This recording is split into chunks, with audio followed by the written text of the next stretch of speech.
Hola, amigas y amigos. La reflexión de hoy la he titulado La crueldad de algunos humanos. Viendo cómo algunos depredadores cazan a su presa, me viene al pensamiento la palabra cruel. Puede que nos dé esa impresión, pero si profundizamos en el acto de la caza, veremos que no hay crueldad en absoluto. Simplemente es su ley, la de la supervivencia, la del depredador y su presa. Son las leyes que ha establecido la vida en este planeta y no tiene más remedio que seguirlas.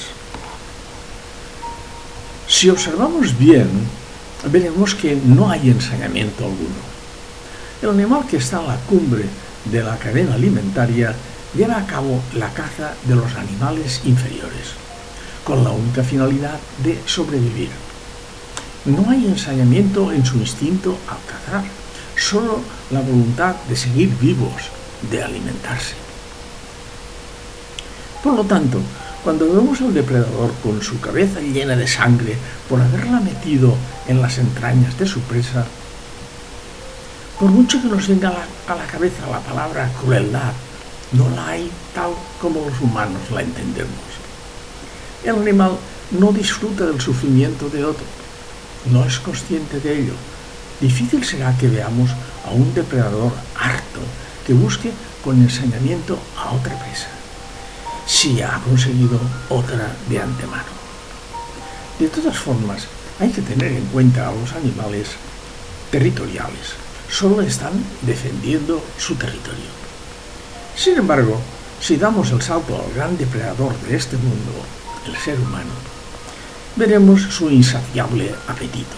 Parece que su finalidad es conseguir poder y dinero. Y cuanto más mejor, aunque se tenga que pasar por encima de otros y aunque cause daño a los demás. Este sí es el depredador. Este sí se ensaña con otros. El problema es que unos pocos, imagínate la corte de los reyes de toda la vida, que tienen dinero y poder, y nunca tienen bastante.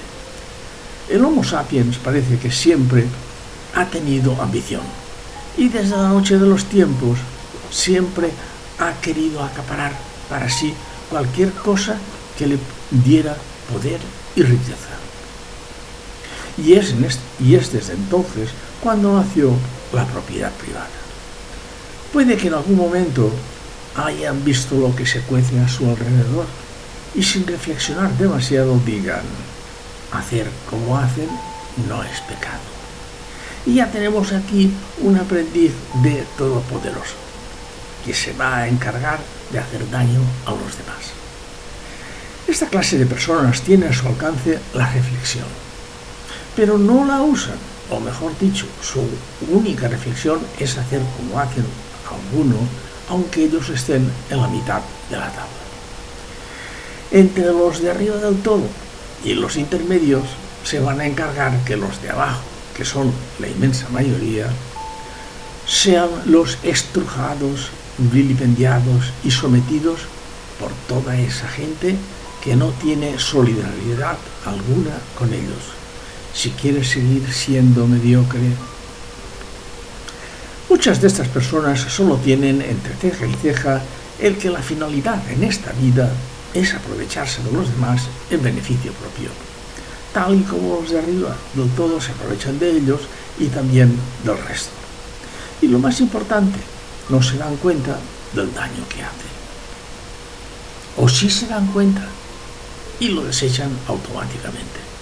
Siempre quieren más y más, y nada ni nadie les va a hacer reflexionar que, como ocurre con los animales, solo necesitan lo mínimo para vivir o quizás algo más. Es lamentable el lugar en el que han caído los humanos. Dinero y riqueza hay en la tierra para dar y vender, que bien repartido sobraría con creces para la inmensa mayoría de los habitantes que viven en el planeta. O en otras palabras, que si la riqueza estuviera bien repartida y los ricos no acapararan tanto, dejemos que continúen siendo ricos. Los de abajo podían subir unos cuantos peldaños y tener una vida digna. Esto lo arregla no lo arregla ninguna religión. Es la moral imperante que aún está viva y bien viva, por lo que el ser humano debería reflexionar por encima de las religiones, porque ¿cuántas religiones tenemos desde los chamanes? Nadie, ninguna de ellas ha logrado establecer la moral de la solidaridad, del altruismo. Lo único que han conseguido es la moral del aprovechamiento, del ensañamiento, de la crueldad. Ninguna de ellas ha conseguido dar respuestas correctas a la humanidad en ningún momento de la historia. Puede que alguien diga que esa moral es una moral inocente y que la realidad es bien distinta, o comes o te come. A lo que les contestaría yo que eso son excusas de mal pagador y que de una forma o de otra a mí me ha funcionado. La vida me ha ofrecido su moral. Sin embargo, yo me rebelé contra esa forma de ver el mundo y como he podido, he ido configurando la realidad a mi forma de entender la vida. Hasta la próxima reflexión.